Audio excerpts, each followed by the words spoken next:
Septembre, le début de la saison des champignons.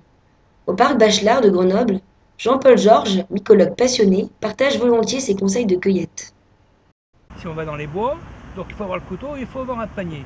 Le sac en plastique est complètement interdit. Pourquoi? Parce que le sac en plastique, ça se tasse, alors les champignons se cassent, s'abîment, et du coup ça accélère la fermentation. Agaric, Agaricus bisporus, Cotylatus, la liste est encore longue. Pourtant, les apparences peuvent être trompeuses. Très peu de champignons sont comestibles. Cet été en France, 240 cas d'intoxication ont été enregistrés par les autorités. Jean-Paul met en garde, deux types d'intoxication existent. Les intoxications qui sont inférieures à 6 heures après l'ingestion du champignon, en général, elles ne sont pas mortelles, parce que ça va être gastrique. Donc il va y avoir des diarrhées, il va y avoir des vomissements, la personne peut avoir des sueurs, avoir la tension qui baisse. Alors après, il y a le deuxième type d'intoxication, c'est les premiers symptômes apparaissent au-delà de 6 heures. Alors ça veut dire quoi? Ça veut dire que ce n'est pas digestif. C'est-à-dire que les toxines, elles vont attaquer un organe. Au marché de l'Estacade à Grenoble, Vladimir, primeur de père en fils, connaît bien la question.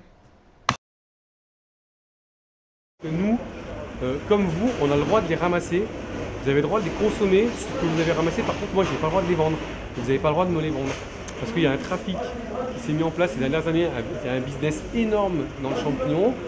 À 40 € le kilo de girolles, le champignon est un aliment de luxe, mais il reste un produit dont les Français raffolent.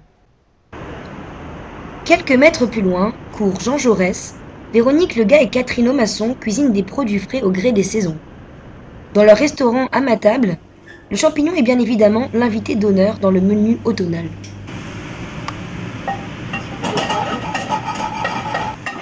Poêlé, en soupe ou bien cru, il y en a pour tous les goûts.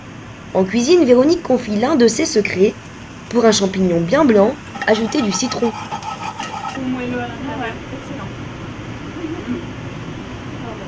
En bref, le parcours du champignon ne se fait jamais sans embûches. Et ça commence en choisissant le bon champignon. C'est Coluche qui disait « Tous les champignons sont comestibles, certains qu'une seule fois ».